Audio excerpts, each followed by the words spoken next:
You're 24 years old when the C-130 touches down at Pope Field.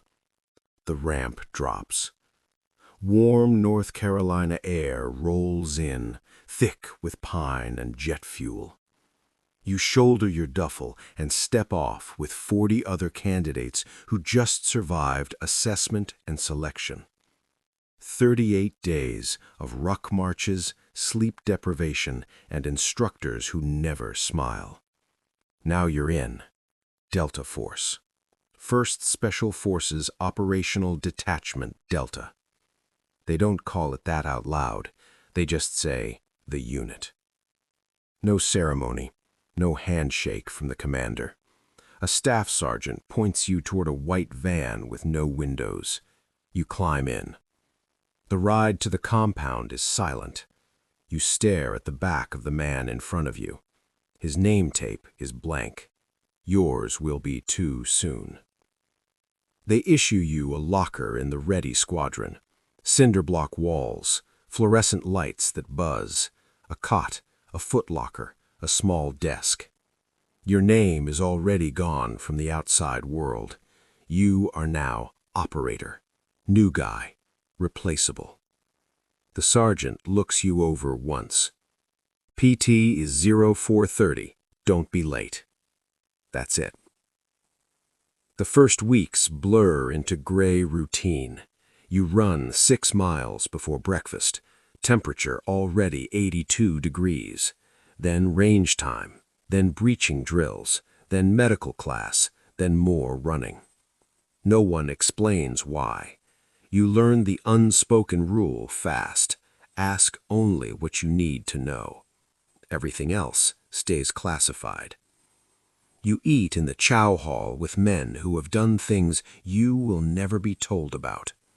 They talk about trucks, kids' soccer games, nothing else. You nod. You laugh when they do.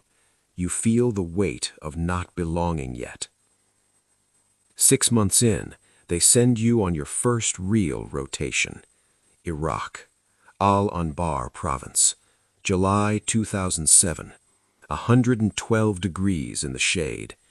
You ride in the back of an up-armored Max Pro. Sweat drips into your eyes under the helmet. Your job is simple. Security for the assault team. You sit on the ramp, rifle across your knees, watching the desert roll by.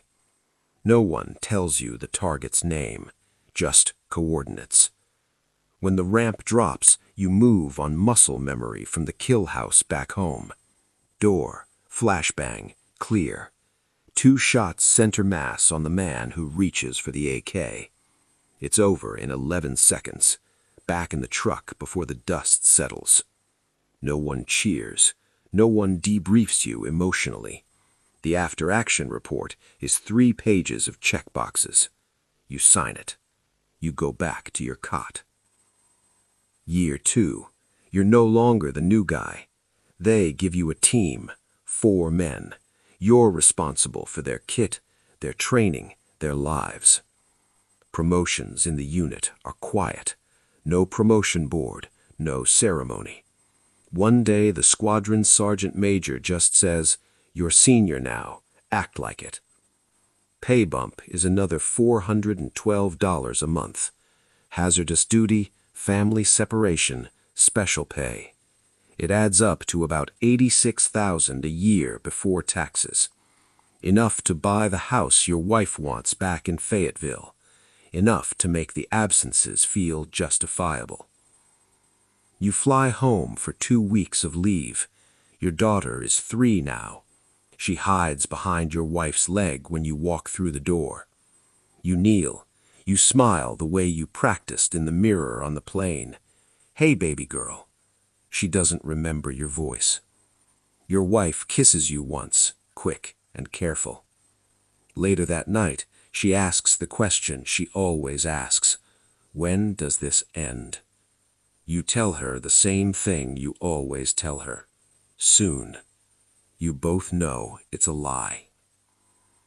Year 4. Afghanistan, Kunar Province. You're running point on a village cordon. Intel says high-value target. You kick the door yourself this time. Inside is a family. Mother, 3 children. The man you're looking for is not there. The platoon leader radios higher. Higher says hold the compound. You sit on the dirt floor for 9 hours while the kids cry. Temperature drops to 38 degrees after sunset. Your knees ache from the body armor. When dawn comes, they tell you to release them. No apology, no explanation. You walk out feeling something shift inside your chest, a small crack. You tell yourself it's the job. The system needs results. Paperwork must be clean. Year 7. They move you to squadron operations. You spend more time in air-conditioned trailers now. PowerPoint slides. ROE changes every 30 days.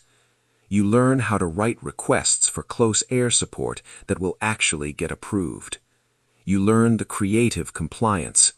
Call the target building a confirmed enemy strongpoint, even if the only confirmed thing is one phone call from 6 months ago.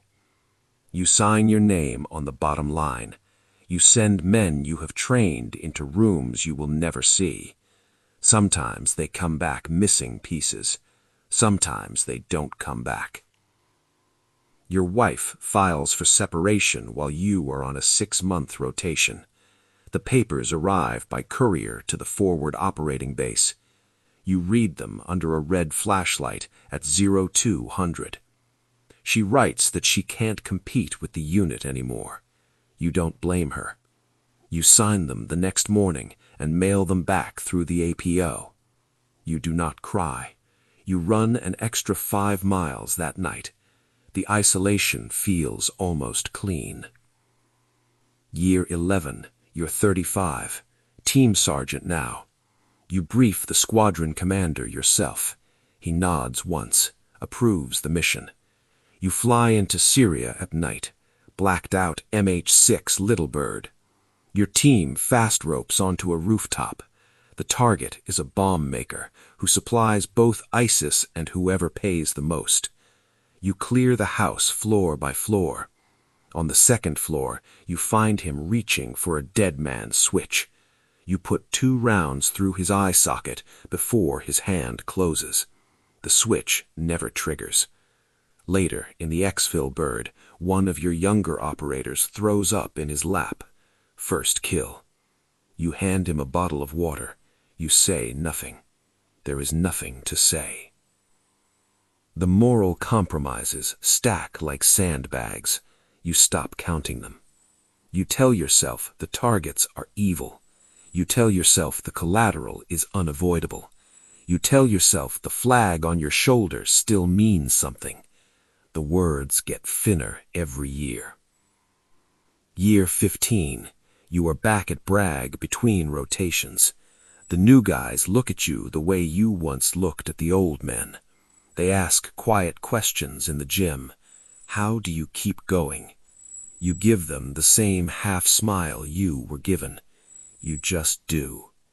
Inside, you feel the weight of every door you ever kicked, every form you ever signed, every night you missed your daughter's birthday. Your son is 12 now. He calls you sir on the phone. The quiet realization comes on a Tuesday in October.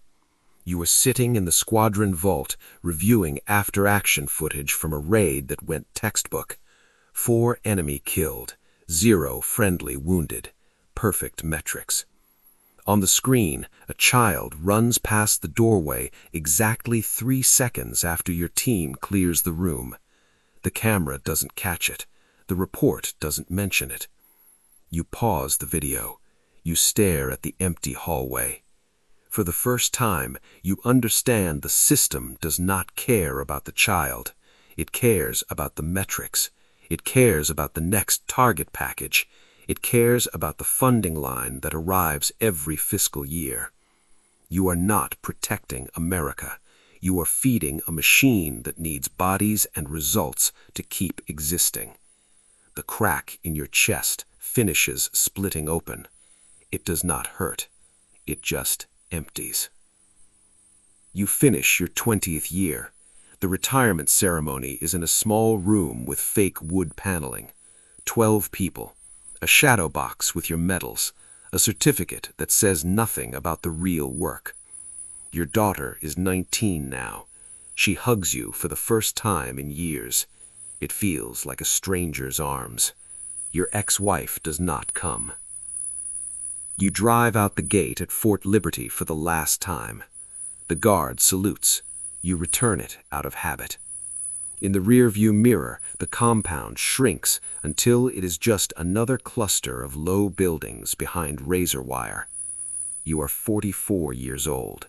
Your hearing is gone in the left ear. Your back will never be straight again. Your savings account has